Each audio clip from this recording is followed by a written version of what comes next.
संगत जी, प्यार से कहना धन निरंकार जी। उसी तरह अपने जीवन को चला पाए जिस तरह युगों युगों ने संतों ने चाहा है कि एक कर्म हमारे ऐसे बनते जाएं, एक ऐसा हमारे दिल से दिल का रिश्ता इस निरंकार प्रभु परमात्मा से जुड़े। हाँ जी, कहे अवतार और पूरे गुरसिख एक नो कदी भुलावन ना। तो फिर ये जो एका है ये निरंकार की तरफ इशारा करते हुए कि जो भी पूर्ण गुरसिख होंगे जिनको ये ब्रह्म ज्ञान की दात प्राप्त हो गई और उसके बाद वो अपने अहंकार को तज के ये उस तरह एक सिर्फ इस एक ही के साथ ही जुड़ा हो, चाहे वो किसी भी भाव से हम लेते हो, जो अपनी श्रद्धा से जो भी बुलाना चाहे तो उसके साथ जब तक जुड़े हैं इसका एहसास करते हुए तो ही सब कुछ है। नहीं तो वो एहसास जिस पल खो दिया समझो वो जीवन काल वहीं थम गया, या फिर वो भी नहीं पता लगता कि कब वो पतन की ओर एक हमारे सोच विचार बन जाते हैं।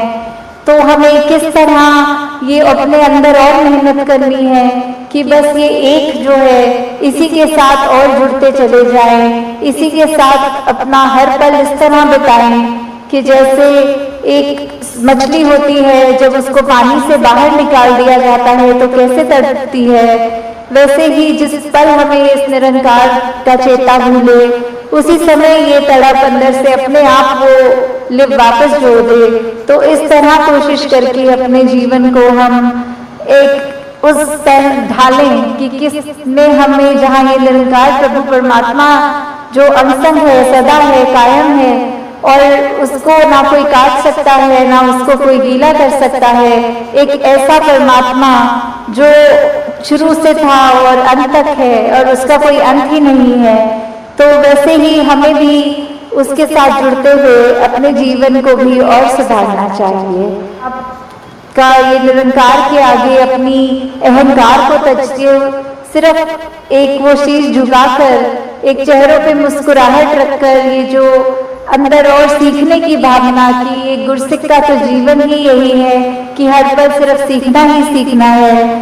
तो उसी भाव से जब एक मर्यादित रूप में सत्संग होती है और सारी वो बातें सबकी सुनी जाती हैं तो अपना मन जहाँ हमारा और साफ होता जाता है, जीवन में अच्छे गुण आते रहते हैं और उसी तरह हम एक और खूबसूरत ये इंसान बनते हैं। हम खुद भी इस मिशन के साथ जब जुड़े हैं तो ये निरंकारी मिशन का हम एक एक व्यक्ति, हम यहाँ एक एक महापुरुष अपने जीवन को उस तरह सुधार के रखे कि एक समाज में भी अगर कहीं जाएं तो सबके मन में यही लगे कि इस व्यक्ति के जैसे बनना है, इसके पास एक ऐसी दात है जो उसको एक हमेशा बाकियों से अलग दिखाती है।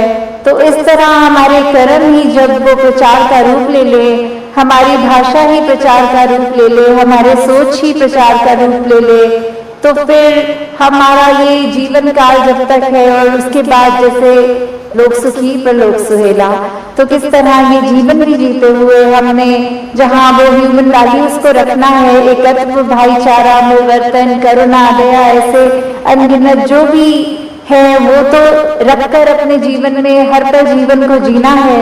और उसके बाद ये ब्रह्म ज्ञान जो आत्मा से विश्वास नहीं तोड़ा, तो बात वही कि परमात्मा के प्यार में जो रंग जाते हैं वो खुद ब खुद बदल जाते हैं। एक सामाजिक रूप से चाहे रहन सहन वैसा ही रहेगा जैसे ये परमात्मा के प्यार से पहले का था, वो एक शक्ल आकार सब सेम रहेगा, सिर्फ और सिर्फ जो बदला जाएगा वो मन के भाव बदलते हैं।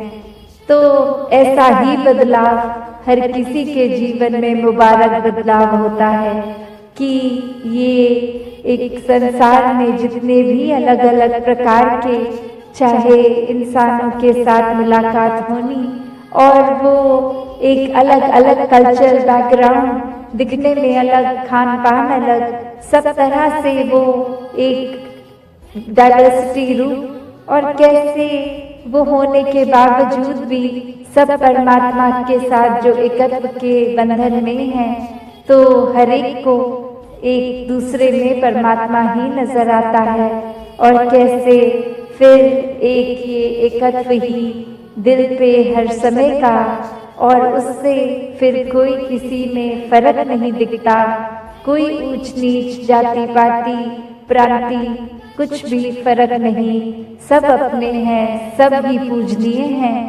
तो कैसे ये परमात्मा का वास तो पूरी सृष्टि के कण कण में है, और वहीं जो हर किसी में भी, और यही परमात्मा को देखना ब्रह्म ज्ञान है कि इस परमात्मा को जब हर समय के लिए ये दिखाई देगा कि हर जगह ही मौजूद है, तो फिर एक जहाँ अपनी भी चेतनता जाग उठेगी, एक जो सच्ची दात है, जो भक्तों ने युगों युगों से समझाई है कि दुनिया भी एक दौलत तो आज है कल नहीं, इसने बदल जाना है, एक माया का रूप बदल जाना है, घर परिवार सोसाइटी सब बदल जाएगा, पर सिर्फ और सिर्फ एक चीज जो अपनी जगह में कायम दायम शुरू से थी, अभी भी है, और ये संसार खत्म होने पे भी रह जाएगी, तो वो बस ये परमात्मा, ये निराकार है।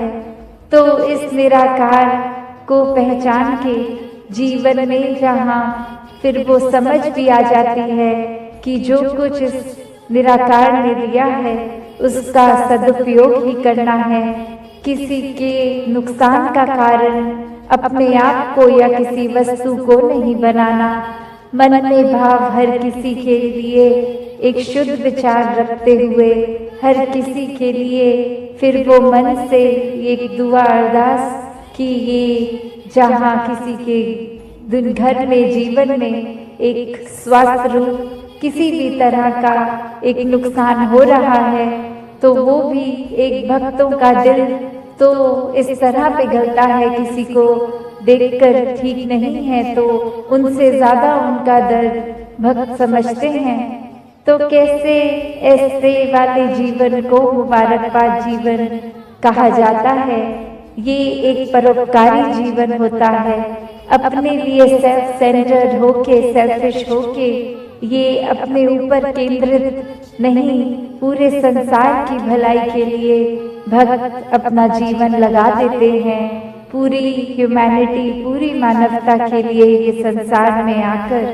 तो कैसे जहाँ एक मन में भी भाव होते हैं कि ये एक समान अगर नहीं भी कोई दिख रहा पर सब ही एक है, तो भाव वही कि भक्तों ने युगों से ये जो संदेश दिया है कि कैसे इस परमात्मा को जानकर फिर अपने जीवन में बदलाव आ सकता है, ये जीवन बहुत ही सहज जिया जा सकता है, ये मन एक स्थिर करके हर समय रखा जा सकता है।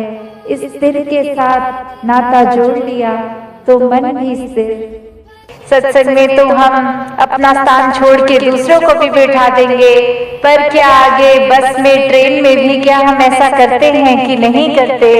किस तरह एक वो रूप, फिर वो तीसरा एग्जाम्पल जिसको सिर्फ आवाज ही उस चाबुक की सुनती थी तो वो उतने में ही भाग लेता था, कि किस तरह एक आवाज जब हम सत्संग में भी सुनते हैं, कुछ भी संदेश जहाँ जो इतने अनमोल जीवन को परिवर्तित करने के हैं, वो क्या हम संदेश सिर्फ अपने कान तक ही रख रहे हैं या जीवन में उतार के औरों के कानों तक भी वो संदेश पहुंचा रहे हैं? अपने कर्मों द्वारा दूसरों तक भी क्या वो संदेश जा रहा है?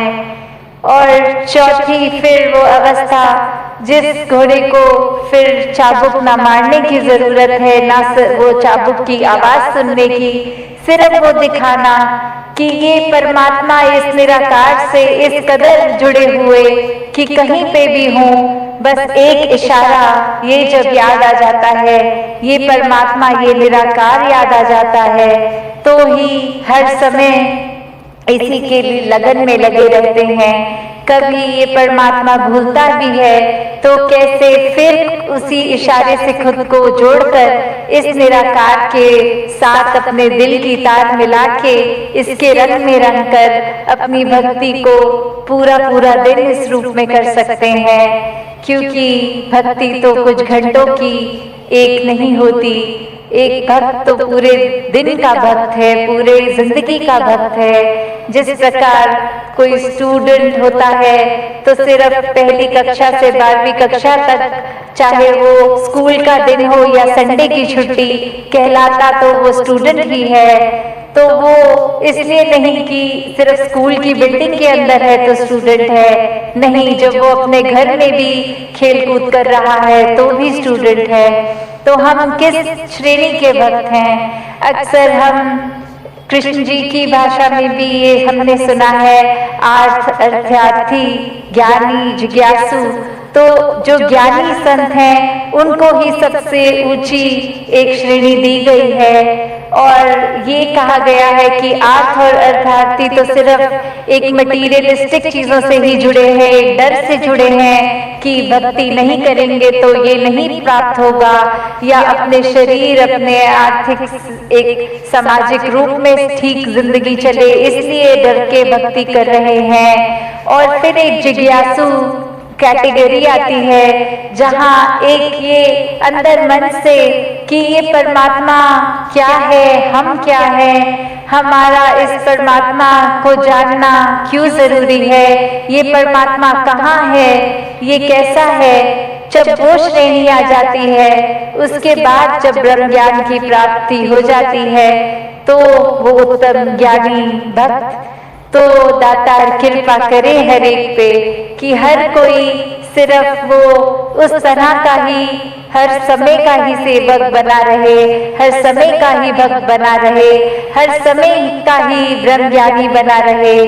कुछ समय अपनी सुविधा अनुसार नहीं, 24 घंटे तो दासी और समय ना लेके तो करते हैं, पर उसके ही रंग में रंगे रहेंगे अगर हर समय, तो ये जो असली दात है, जिस तरह ये जगह का नाम भी हमीरपुर है, तो हम अमीर, तो कैसे एक ब्रह्म ज्ञान की दात जब मिल जाती है तो वो सच्ची अमीरी है। नहीं तो संसारिक ये माया ने तो आज टिकना है, कल नहीं टिकना। आज अर्थार्थिक रूप में हम कितने भी एक अमीर हो जाएंगे तो कल कोई स्थिति ऐसी आ सकती है कि वो धन दौलत हमसे छिन जाए। तो अगर ऐसा दुनियावी रूप है तो उतार चढ़ाव तो हर एक के जीवन में आने ही है। तो ऐसा संतों में क्या अलग होता है, उनके जीवन में भी दुख सुख आते हैं, पर फर्क यही कि संत हमेशा इस प्रभु परमात्मा को अपने मन में बसाते हैं, तो कुछ समय के लिए नहीं, वो 24 घंटे पूरी जिंदगी के लिए परमात्मा दिल में बस जाता है।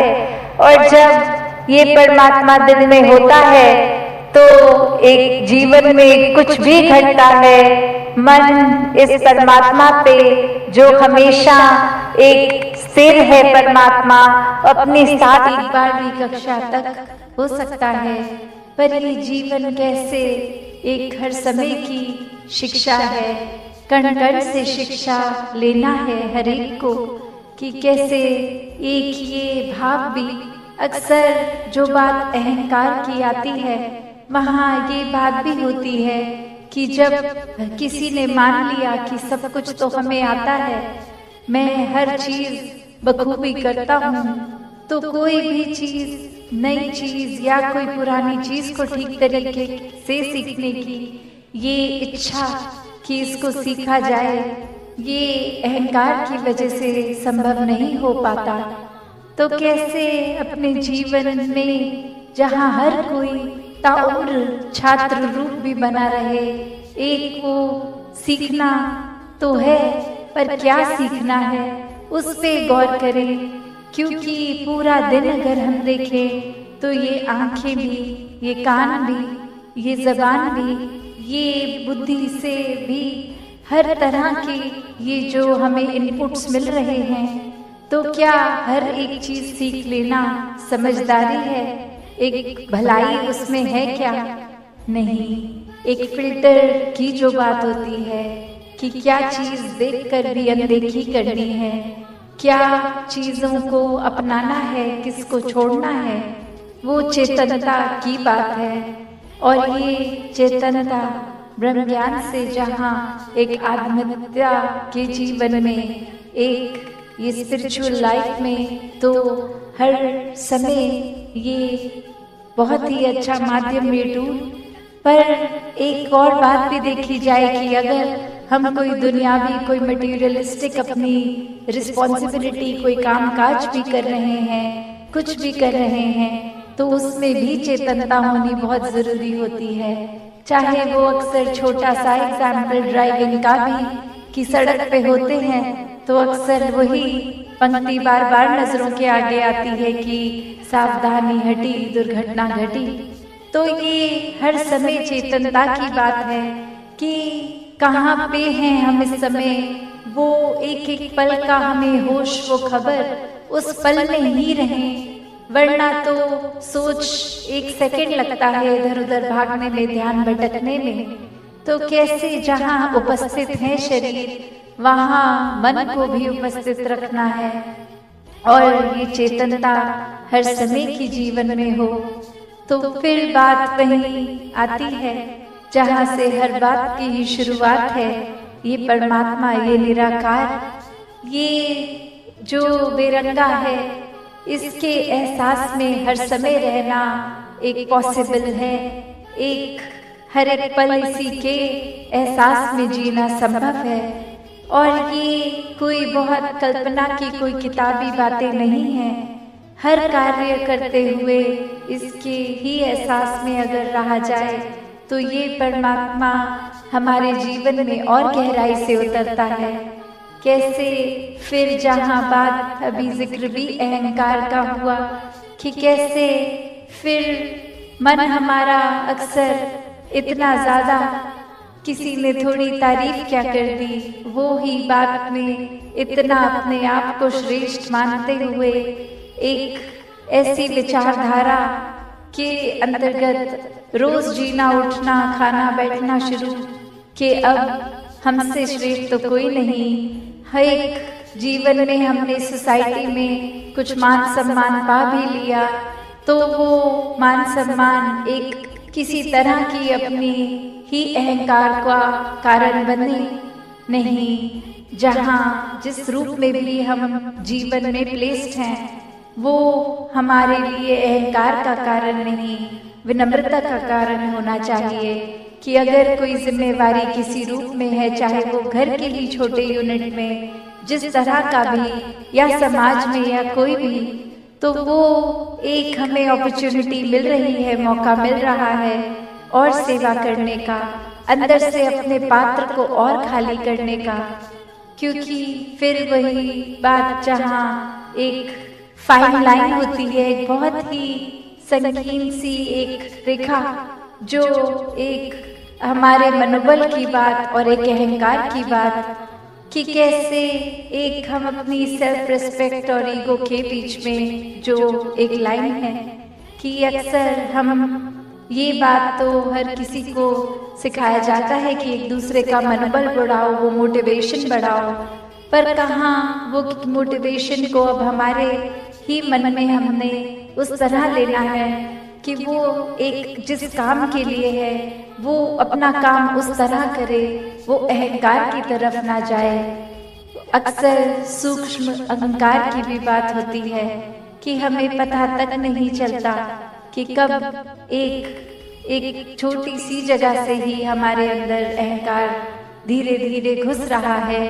चाहे वो कोई बड़ा एपिसोड, कोई बड़ी घटना ना हो, एक छोटी सी ही चीज कि किसी का कुछ अपने आप से तुलना करके हमने देखा कि उससे ज्यादा अच्छे हो गए हम किसी बात में, और वहीं किसी के ना जताने पर भी खुद ही इस बात को मन में अहंकार के रूप में लेते जाते हैं, तो फिर ये अहंकार तो अपना घर बनाएगा ही मन में, और साथ ही ये परमात्मा उतना मन से जाएगा भी। तो हमें किसको टिकाना है किसको नहीं, ये शरीर की भी जब बात हो रही है तो हाँ, ये आत्मा जो है वो ज्यादा इस शरीर से महत्वपूर्ण उस रूप में तो है, पर ये परमात्मा ने शरीर भी इसलिए दिया है कि हम इसकी देखभाल करते करते सारे अपने रिस्पॉन्सिबिलिटीज भी निभाएं।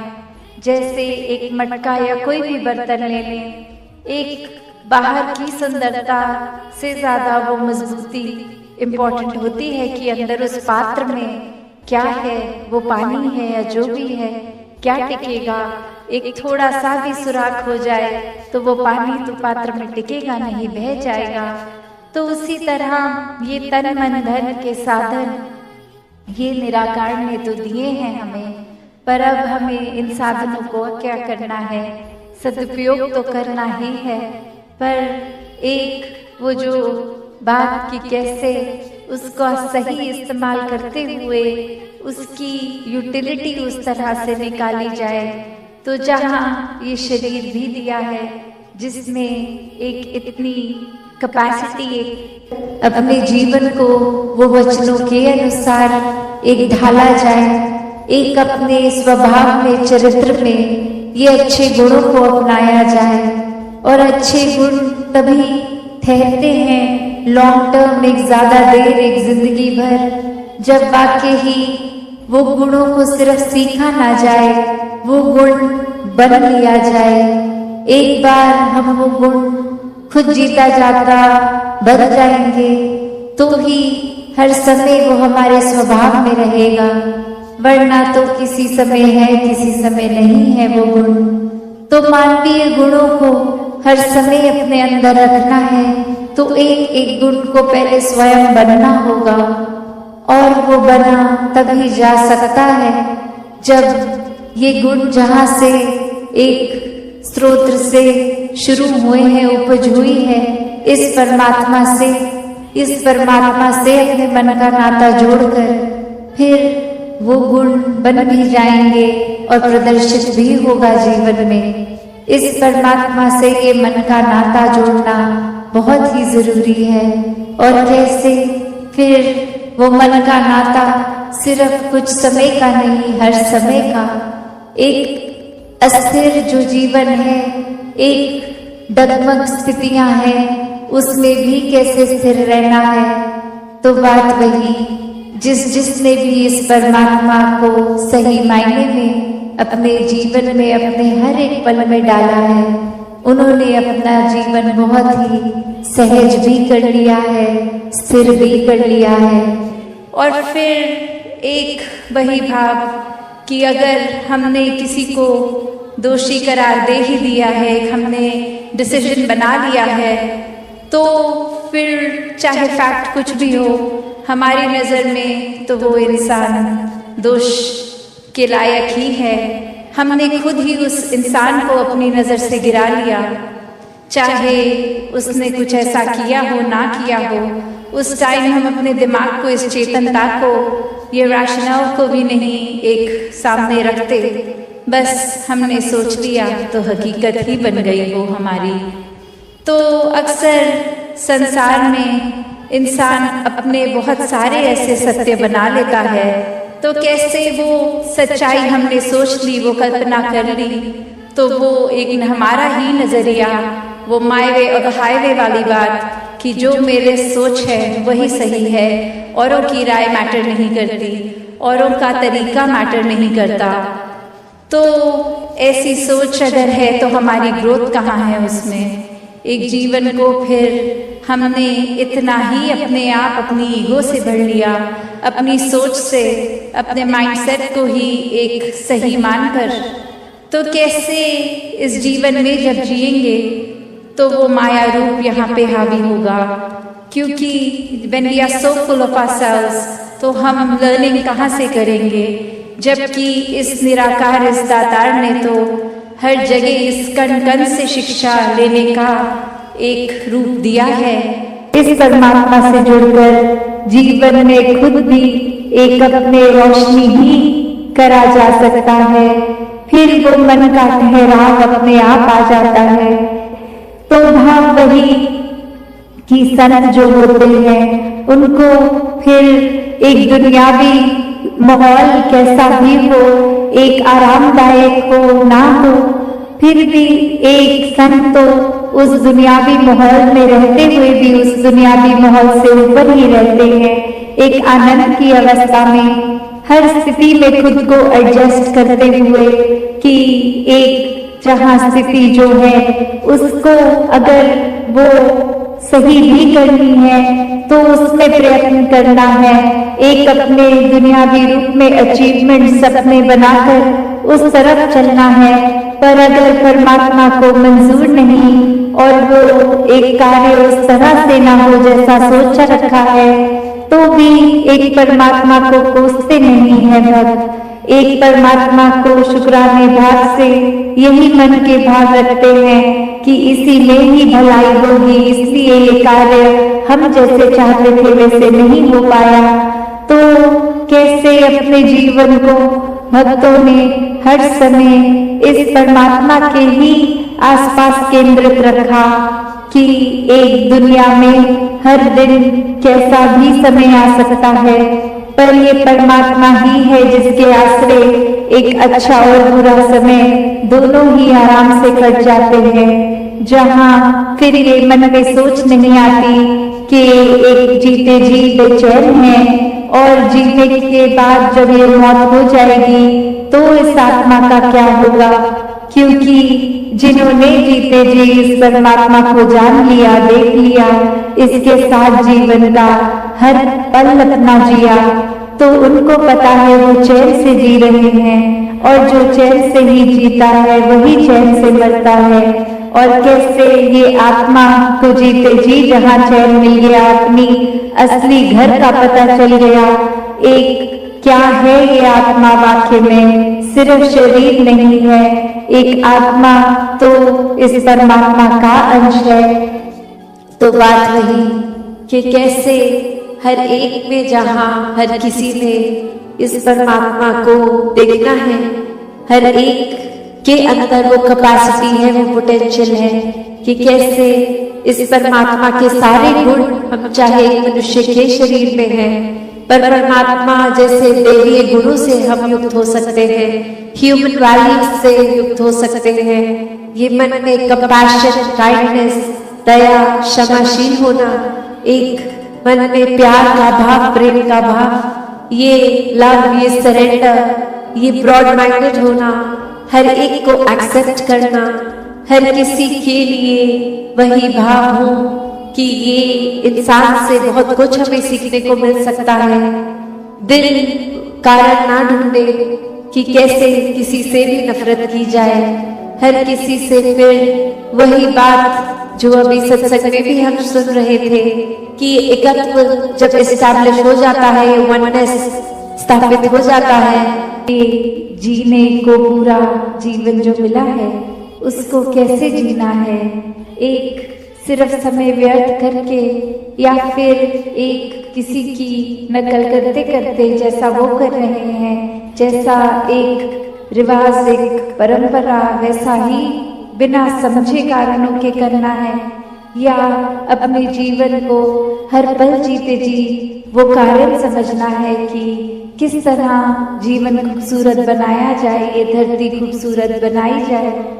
जिस समय हम इस धरती पे आए, ये धरती को जब छोड़ के जाएं तो किस तरह उसको और सुंदर बना के जाना है, एक प्राकृतिक रूप में भी जहाँ एक कर्तव्य है हम सबका, किस तरह ये दूषित हवा को पेड़ उगा के भी स्वच्छ किया जा सकता है और ये कचरा ना फैला के एक उस रूप में अपनी नियमित जगह पे वो कूड़ा इकट्ठा करना, और कैसे वो रिसाइकल की भी बात आती है कि व्यर्थ चीज नहीं करके उसका किसी और तरीके से भी इस्तेमाल करना।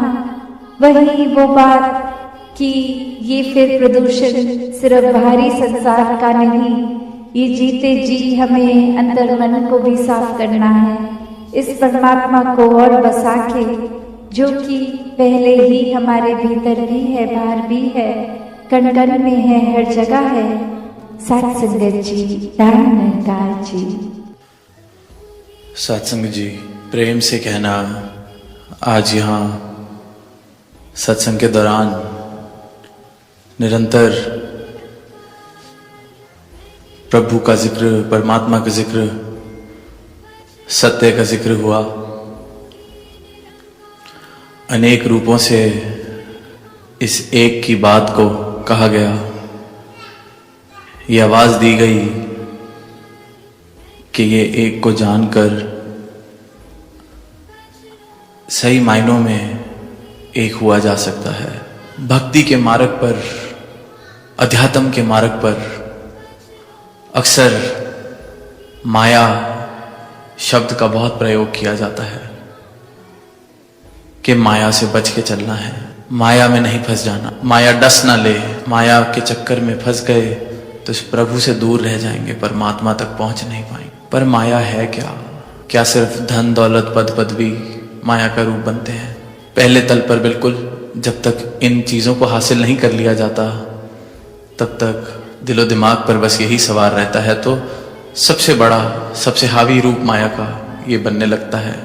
फिर आगे बढ़ते हैं तो मेरे रिश्ते नाते मेरे लिए माया का रूप बनने लगते हैं। मेरा परिवार, मेरा बच्चा, मेरे माता पिता, मेरा पति, मेरी पत्नी, इस तरह का रूप लेने लगती है माया। फिर जैसे जैसे बढ़ते हैं ये स्थूल रूप से, फिर सूक्ष्म मेरा अहंकार, मेरी मैं, ये सब माया का रूप बनने लगता है। पर अक्सर ये जीवन जीते हुए, अक्सर इस जिंदगी में हम एक बहुत बारी हम जो ये पल चल रहा होता है उस पल में नहीं जी रहे होते, या तो आगे की सोच या पीछे की याद। पर शहंशाह जी अवतार वाणी में लिखते हैं कि बीते नू ललचाइयां नजरा नाल तकाना माया है, औंदे समय दे सुपने ले ले वक्त बिताना माया है। कि जो बीत गया उसको ललचाई हुई नजरों से देखना माया है। क्या समा था जब जवान थे, क्या समा था जब बच्चे थे, क्या समा था जब कॉलेज में पढ़ते थे।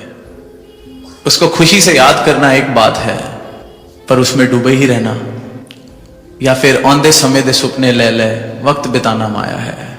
कि कल आएगा तो ये हो जाएगा, ये कर देंगे, वो कर देंगे, दुनिया हासिल कर लेंगे, औंदे समय दे सुपने ले ले। और जागृत अवस्था में इंसान अगर बैठा हो तो देखेगा कि शायद आधी से ज्यादा जिंदगी अपनी या औंदे समय दे सुपने ले ले या बीते नू ललचाइया नजरा नाल, इन दो अवस्थाओं में ही बीतती ही रहती है। आज काम कर रहा हूं क्योंकि कल बड़ा घर चाहिए, कल बड़ा घर मिल जाएगा तो पीछे मुड़ के देखूंगा कि काम शायद ज्यादा कर लिया, ये कर लेता या वो कर लेता।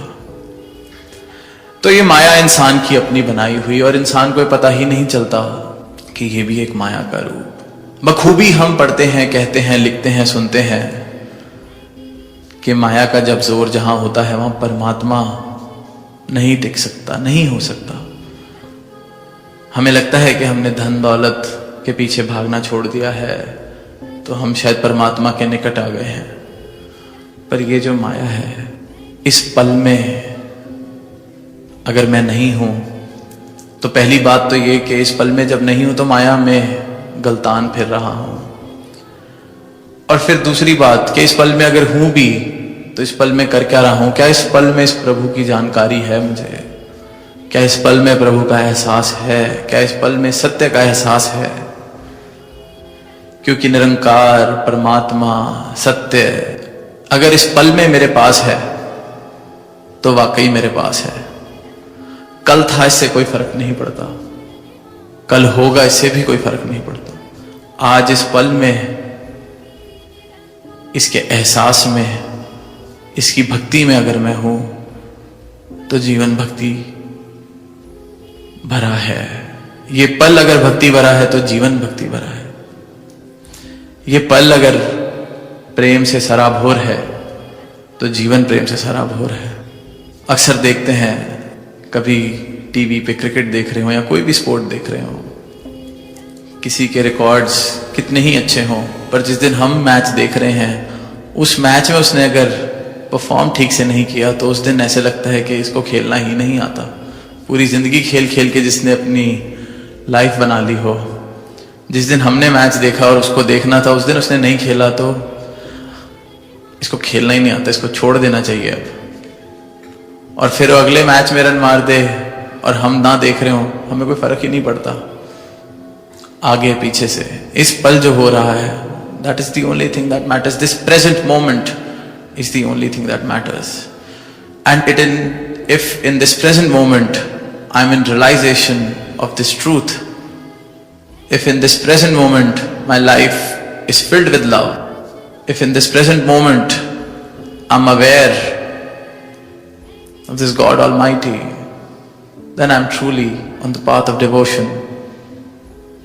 It really doesn't matter if I was connected or I will be connected. Both those spheres or both those ends on the time scale of time are illusions, mere memories or mere expectations, and are of no value if in this present moment I'm not aware of this truth. मुक्ति की जब हम बात करते हैं या सुनते हैं तो सदगुरु जब ब्रह्म ज्ञान देते हैं, कोई डेट लिखकर या कोई कर्म कांड बताकर ये नहीं कहते कि ये इतनी बार ये कर लिया जाएगा तो इस फलाने दिन आपको मुक्ति मिल जाए, इतने घंटे अगर ये कर लिया जाएगा या इतना धन त्याग कर दिया जाएगा या इतना शरीर से श्रम कर लिया जाएगा तो आपको मुक्ति मिल जाएगी। सतगुरु को मुक्ति दाता कहा इसलिए जाता है क्योंकि वो इस क्षण में मुझे मुक्त करता है, मेरी खुद की बनाई जंजीरों से मुक्त करता है, इसलिए इन्हें मुक्ति दाता का। एक कोई प्रॉमिस ऑफ फ्यूचर की बात नहीं है, जैसे कहा गया कि सच बताए कौन, क्योंकि इस सपने के ही तो 500 रुपये लिए जा रहे हैं। पर ये सुनने में कठोर लग सकता है, सच जब पहली बार पता चलता है, क्योंकि लगता है कि अगर ऐसा ही था तो पूरी जिंदगी जो करते आए उसका क्या मूल, पूरी जिंदगी जो तप त्याग पढ़ाई लिखाई की अगर उसका कोई मोल ही नहीं, तो सच शुरू में तो समझना कड़वा लगता है। लगता है इतना साधारण कैसे हो सकता है, इतना सिंपल। बस ये आप कहते हैं कि एक अंधेरे कमरे में लाइट ऑन कर दीजिए, जितना समय लगेगा उतने समय में ही परमात्मा मिल सकता है, मुक्ति मिल सकती है, इतना साधारण। पर सत्य की पहचान ही यही है कि वो सरल होता है।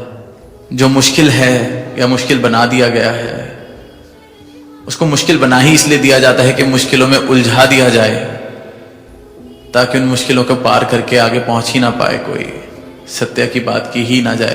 पर परमात्मा ने ये जो रचना रची है, सृष्टि रचाई है, यहां भी सारे गणित बड़े सीधे। भूख लगती है तो खाना खा लो, पेट भर जाता है, प्यास लगती है तो पानी पी लो, प्यास बुझ जाती, बड़ा ही साधारण।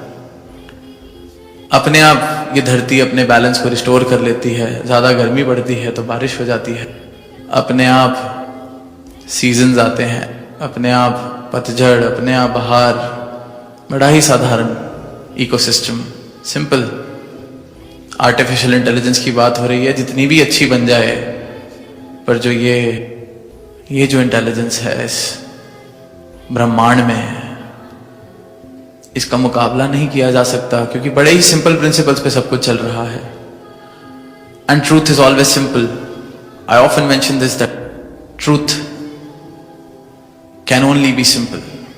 Whatever is being served in a complicated manner to me cannot be truth. It is only meant to confuse, it is only meant for me to think about, so that I cannot ever go beyond those layers and reach the truth. The very evidence of truth is that it is simple. But that does not mean that it is easy to live. It is the simplest of things. The ultimate truth is the simplest of things, but yes, probably one of the most difficult things to live by. सत्य बहुत ही सरल साधा, पर इस राह पर चलना आसान नहीं है, क्योंकि हर पल में अपने मन के साथ एक जंग चल रही है। हर पल में इस सत्य के एहसास के साथ जुड़े रहना है। In every moment my mind is playing tricks with me, my mind is trying to show me ways where I can question, where I can create confusions, where I can again begin the cycle of questioning and rediscovering, so that the peace that I think I have attained is no more. That's what our mind does. मन का काम ही यही है कि मुझे ठहरने नहीं देना चाहता। और इस पल में, हर पल में जब इस परमात्मा का एहसास बना रहता है, तो समझ आता है कि ना तन मेरा है, ना मन मेरा है, ना धन मेरा है, और जो शेष रह जाता है, बच जाता है, वही सब कुछ है और वही मैं भी हूं। तो मन के जो खेल हैं ये इसी प्रकार चलते रहते हैं। सीधे सीधे रस्तों पे मुश्किलें खड़ी कर देना, या सीधे रस्तों पर उंगलियां उठा देना कि ये इतना सीधा हो कैसे। एक शायर की पंक्तियां दास कई बार दोहराता है कि तुम जमाने की राह से आए वरना सीधा था रास्ता, कि तुम ही जमाने की राह में भटकते रहे, रास्ता तो बहुत सीधा था दिल का। और सतगुरु भी यही, परमात्मा भी यही कह रहा है हर एक इंसान से कि कहां कर्म कांडों के रास्ते में, कहां इधर उधर के कामों में, तब त्यागों में, बहुत ही सीधा रास्ता है। क्यों उलझना पसंद है? उलझना इसलिए पसंद है कि अहंकार को अच्छा लगता है, बताने में मजा आता है कि कुछ हासिल किया है तो मेहनत करके किया है, किसी की कृपा से नहीं।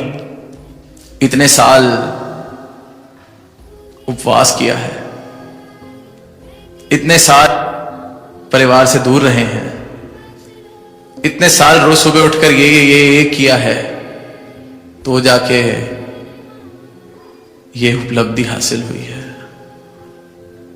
पर जिस उपलब्धि को हासिल करके अगर ऐसे भाव आ रहे हैं, तो वो भी दुनिया की किसी उपलब्धि के बराबर ही है। चाहे क्षेत्र हम उसको अध्यात्म कह ले, अपने मन को बताने के लिए, अपने आप को बताने के लिए, पर वो उपलब्धि अगर मेरे अहंकार को ही विस्तार दे रही है, तो वो परमात्मा नहीं है। क्योंकि परमात्मा के लिए लिखा गया है गुरु प्रसाद, कृपा है, मेरी कोई पात्रता नहीं। जिस दिन इस बात पे जीवन खड़ा उतरने लगता है कि मैं तो कुछ नहीं, जब मैं इस रूप में समर्पित होने लगती है, उसी क्षण परमात्मा मेरे जीवन में प्रवेश करने लगे। उसी क्षण आगे और पीछे से मुक्त होके इस पल में आनंद महसूस में करने लगता। और यही कृपा, यही प्रसाद सदगुरु हर एक मानव को देने के लिए स्थान स्थान पर जा रहे हैं। यह आवाज दे रहे हैं कि एक को जानो और एक हो जाओ, खुद से एक हो जाओ। खुद से एक हो गए तो बाकी सारा एकत्व अपने आप ही बन जाएगा। तो इन्हीं शब्दों के साथ दास आज्ञा लेना चाहेगा, प्रेम से कहना, जिस मन निरंकार बसा है वो मन मंजिल पाएगा। सासंग जी, जिसके मन में ये ईश्वर परमात्मा निरंकार भगवान बसा होता है, वह हमेशा अपनी मंजिल को आसानी से पा लेता है। आशा करता हूँ निरंकार की कृपा से आप सभी अच्छे होंगे, स्वस्थ हो। आप जी के चरणों में बहुत ही सुंदर प्रेरणादायक कहानी विचार, जिसका विषय है जिसके मन में निरंकार बसा है वो मन मंजिल पाएगा। तो आइए सासंगत जी जानते हैं इस कहानी के माध्यम से। सासंगत जी, जीवन एक यात्रा है, कभी सीधी, कभी टेढ़ी, कभी मेढ़ी। कुछ लोग इस यात्रा में भटक जाते हैं तो कुछ लोग मंजिल तक पहुंच जाते हैं। फर्क बस इतना होता है कि किसी ने निरंकार को मन में बसा लिया और किसी ने नहीं। यह कहानी है एक साधारण से युवक अर्जुन की, जिसने जीवन के हर मोड़ पर संघर्ष किया, लेकिन जब उसने अपने मन में निरंकार को बसाया तो वह न केवल जीवन की सच्ची मंजिल तक पहुंचा, बल्कि औरों के लिए भी प्रेरणा बन गया। तो आइए साथ संगत जी सुनते हैं इस आध्यात्मिक यात्रा को, जो बताएगी कि जिसके मन में निरंकार बसा है या जिसने अपने मन में निरंकार बसा लिया है वही सच्ची मंजिल पा सकता है। सासंगत जी, अर्जुन एक छोटे से गांव में जन्मा था। परिवार साधारण था लेकिन मूल्यवान संस्कारों से भरपूर था। बचपन से ही वह देखता था कि लोग मंदिर जाते हैं, पूजा पाठ करते हैं, लेकिन फिर भी उनके जीवन में शांति नहीं होती। अर्जुन के मन में एक सवाल उठता था बार बार कि क्या भगवान सिर्फ मंदिरों में है? क्या सच्चाई बस किसी मूर्ति में कैद है? अर्जुन पढ़ाई में तेज था। जब वह शहर की यूनिवर्सिटी में पहुंचा तो वहां का माहौल बिल्कुल अलग था। धन, प्रतिष्ठा, प्रतियोगिता, ये सब उसे भटका रहे थे। उसने भी सोचा अगर पैसे से सब कुछ मिल सकता है तो चलो इसी को भगवान बना लिया जाए। लेकिन धीरे धीरे वह अंदर से खाली होता गया। एक दिन यूनिवर्सिटी में एक संत का सत्संग हुआ। अर्जुन यूं ही वहाँ चला गया। संत ने कहा, भगवान बाहर नहीं, तुम्हारे मन के भीतर है, तुम्हारे अपने भीतर है। जब तुम मन में निरंकार को नहीं बसाओगे तब तक मंजिल की ओर नहीं चल पाओगे। अर्जुन के अंदर कुछ टूट सा गया था यह बात सुनकर, और फिर जुड़ने भी लगा।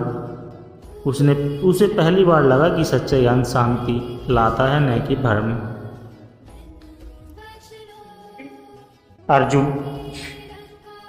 अर्जुन ने धीरे धीरे सत्संग में जाना शुरू किया। उसने ध्यान, सेवा और संतों की संगति को जीवन में उतार लिया। वह अब समझने लगा था कि भगवान किसी स्थान में नहीं, एक भाव में है, निरंकार के भाव में। जब वह ध्यान करता तो उसे भीतर से एक शांति मिलती जो पहले कभी अनुभव नहीं हुई थी। एक दिन अर्जुन के पिता का एक्सीडेंट हो गया। घर की आर्थिक स्थिति डगमगा गई। मित्रों ने कहा, तू अब भी भगवान के सहारे बैठा है। लेकिन अर्जुन डगमगाया नहीं।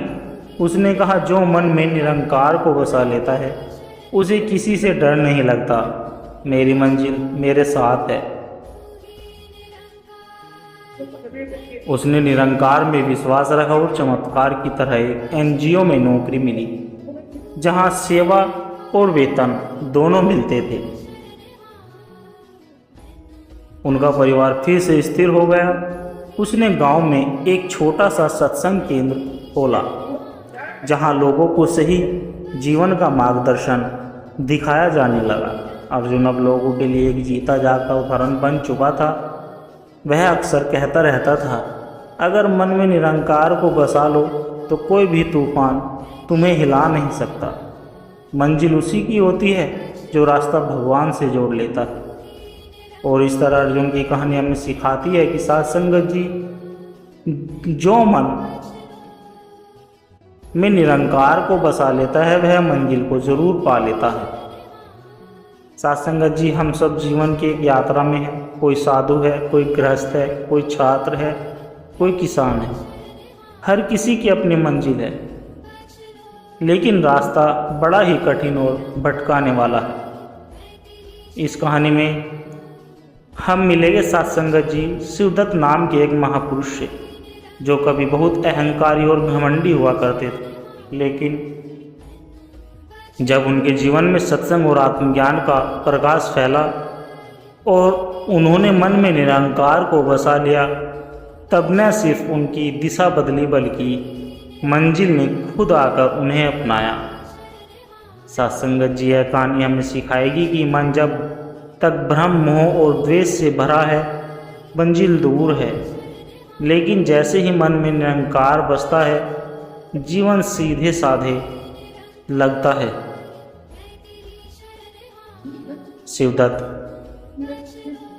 शिवदत्त एक बड़े जमींदार थे।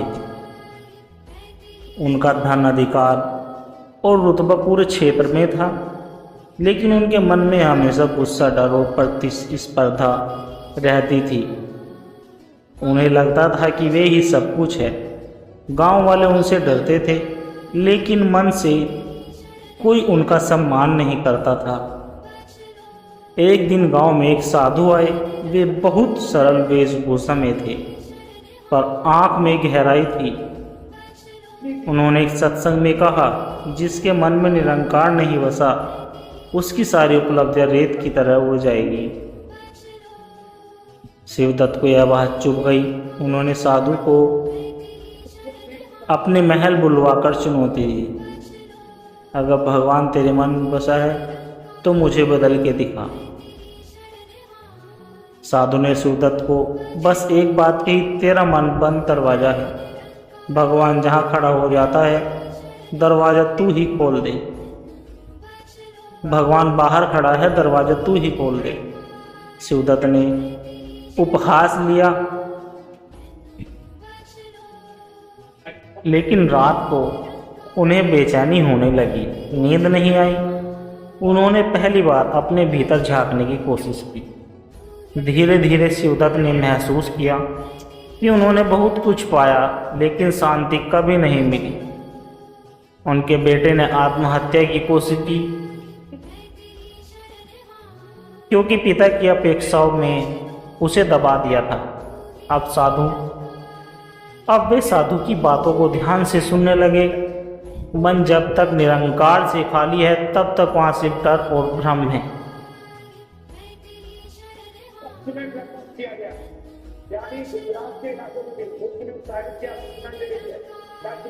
एक दिन शिवदत्त ने खुद साधु से दीक्षा ली, ध्यान शुरू किया, सेवा करने लगे। उन्होंने एक छोटे से सत्संग भवन का निर्माण कराया और खुद जमीन पर बैठकर कथा सुनने लगे। उनका चेहरा अब पहले से शांत और सौम्य हो गया था। अब उन्हें न क्रोध था न लालच था। शिवदत्त ने धीरे धीरे अपनी जमीनें दान करनी शुरू कर दी, लोगों को आत्मज्ञान की ओर प्रेरित किया। गांव वालों ने उन्हें सम्मान देना शुरू कर दिया। मन से दिल से वे कहते रहते थे, धन से नहीं ज्ञान से बड़े बनो। जिसने मन में निरंकार को बसा लिया, उसे मंजिल खुद रास्ता दिखाती है। सत्संग के अंतिम समय में शिवदत्त एक कुटिया में रहते थे। वहां रोज सत्संग होता था। एक दिन ध्यान में ही उन्होंने शरीर त्याग दिया। उनके चेहरे पर एक शांति थी, जैसे एक साधु की होती है। लोग कहते हैं, उस दिन हमने देखा कि जो मन में निरंकार को बसा लेता है, वही सच्ची मंजिल पा लेता है, मुक्ति, शांति और प्रेम। सत्संगत जी, जीवन एक नाव है, कभी शांति से बहती है, कभी तूफानों से टकराती है। लेकिन अगर उस नाव की पतवार निरंकार हो तो भटकाव संभव नहीं। यह कहानी है योगेश नामक एक गृहस्थ की, जो जीवन में उलझा था, पर जब उसने मन में निरंकार को बसा लिया, तब उसे न केवल मंजिल मिली, बल्कि आत्मा का वास्तविक स्वरूप भी समझ में आया।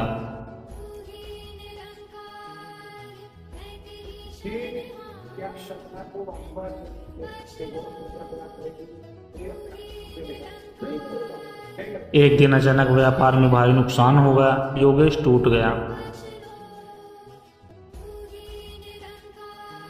योगेश एक पढ़ा लिखा व्यापारी था, धन संपत्ति थी, परिवार था, लेकिन मन अशांत था। रातों को नींद नहीं आती थी। वह सोचता, क्या यही जीवन है, हर रोज कमाना, खाना, लड़ना और मर जाना। एक दिन अचानक व्यापार में भारी नुकसान हो गया। योगेश टूट गया। मित्रों ने साथ छोड़ा, रिश्तेदारों ने ताने मारे। पत्नी ने कहा, अब कुछ ऐसा करो जिससे आत्मा को भी चैन मिले। उनके मन में सवाल उठा, आत्मा को चैन कैसे करे। एक दिन वह नगर में चल रहे थे। एक सत्संग में गया। वहाँ एक संत कह रहे थे, मन में जब निरंकार बसता है, तभी आत्मा को दिशा मिलती।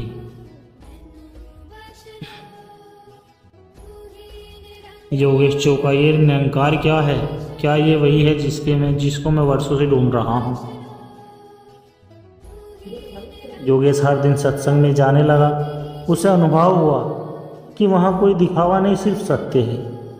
सत्संग ने कहा, निरंकार कोई मूर्ति नहीं, कोई नाम नहीं, वह सर्वत्र व्यापक चेतना है, वह है प्रेम है।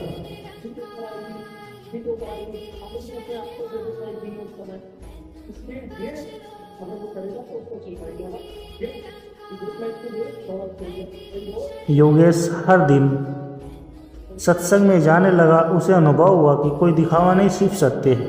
संत ने कहा, निरंकार कोई मूर्ति नहीं, कोई नाम नहीं, वह सर्वत्र व्यापक चेतना है, वह प्रेम है, सत्य है। योगेश का मन शांत होने लगा।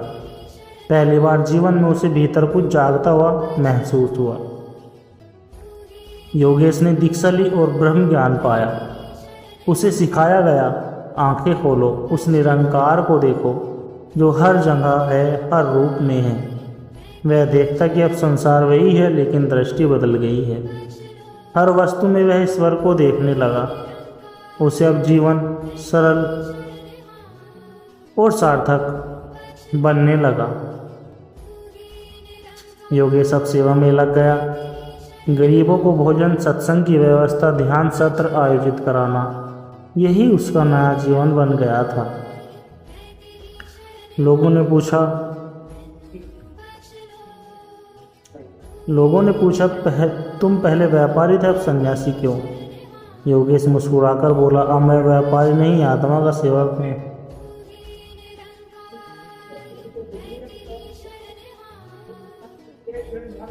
जिसने मन में निरंकार बसा लिया, वह कभी नहीं भटकता। योगेश ने अपनी अंतिम सांस ध्यान में ली। चेहरा शांत, नेत्र बंद और होठों पर मुस्कान थी। लोगों ने कहा, उसने जीवन जिया नहीं, जीवन को समझा, निरंकार को बसाया और परम मंजिल पाई। सत्संगत जी, संसार में रहकर भी जो निरंकार में विलीन हो जाए, वही सच्चा मित्र, वही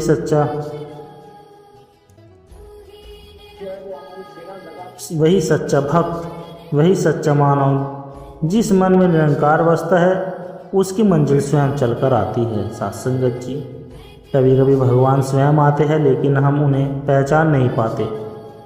गांव के लोग भोले होते हैं,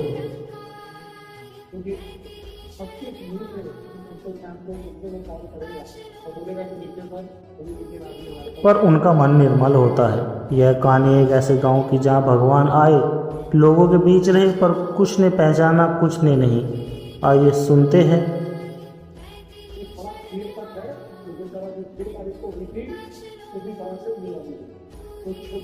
एक अद्भुत कथा, भगवान और गांव वाले, जो हमें सिखाएगी कि श्रद्धा से और सच्चे भाव से ही भगवान मिलते हैं।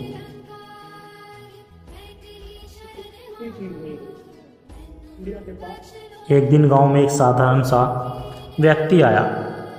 धूल रहित वस्त्र, हाथ में लाठी, आंखों में करुणा। वह घर घर जाकर कहता, मैं भूखा हूँ, थोड़ा भोजन दे दो।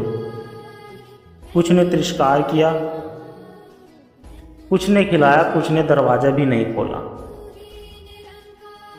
गांव में एक बुजुर्ग थे जिनका नाम गोपी काका था। वे खुद गरीब थे पर श्रद्धालु। उनके पास आकर अंगतुक को झोपड़ी में बुलाया, पैर धोए, खुद उनका खाना बांट दिया और कहा, अगर तू भगवान नहीं है तो भी मेरा अतिथि है, अगर भगवान है तो भाग्य आया। अंगतुक ने मुस्कुराकर आशीर्वाद दिया।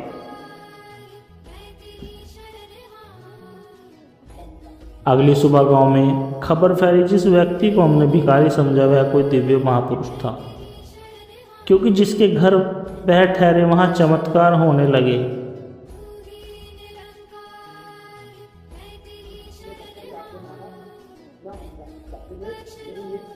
गांव के मुखिया ने पंचायत बुलाकर कहा, हम सब ने परीक्षा खो दी है, हम भगवान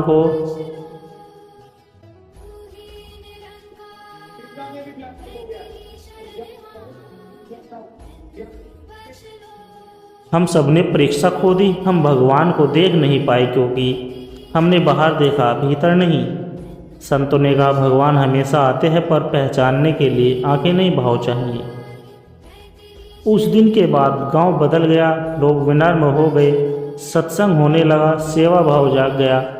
हर साल उस दिन दिव्य अतिथि दिवस मनाया जाने लगा। गोपी काका की झोपड़ी एक ध्यान स्थल बन गई। भगवान हर रूप में आते हैं, कभी भूखे, कभी साधु, कभी बच्चे, कभी दुखी। गांव वाले पहले चूक गए, पर जब उन्होंने मन में भगवान को बसाया तो वह केवल फिर से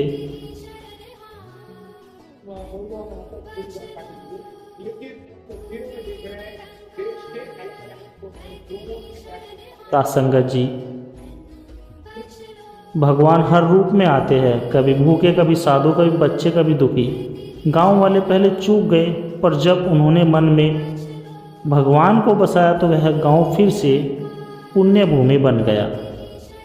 भगवान बाहर नहीं, भाव में बसते हैं। जब मन निर्मल हो जाए तो हर कोई गांव वाला भगवान को पहचान लेता है। सत्संगत जी, दास के द्वारा कहे गए प्रेरणादायक कहानी विचार यदि आप जी को अच्छे लगे हो तो वीडियो को लाइक करें, शेयर करें और कमेंट बॉक्स में धन निरंकार जी जरूर लिखें और दास को आशीर्वाद दे कि हर रोज आप जी के चरणों में ऐसी ही एक प्रेरणादायक कहानी विचार, सत्संग विचार आदि लेकर आता रहूं। और सत्संगत जी, यदि आपने अभी तक हमारे चैनल सोना इंस्पायर विचार को सब्सक्राइब नहीं किया तो हमारे चैनल सोना इंस्पायर विचार को सब्सक्राइब जरूर कर ले और बेल आइकन को प्रेस कर दे, जिससे कि हर वीडियो की अपडेट आप तक तुरंत पहुंचती रहे। सत्संगत जी, प्यार से कहना धन निरंकार जी।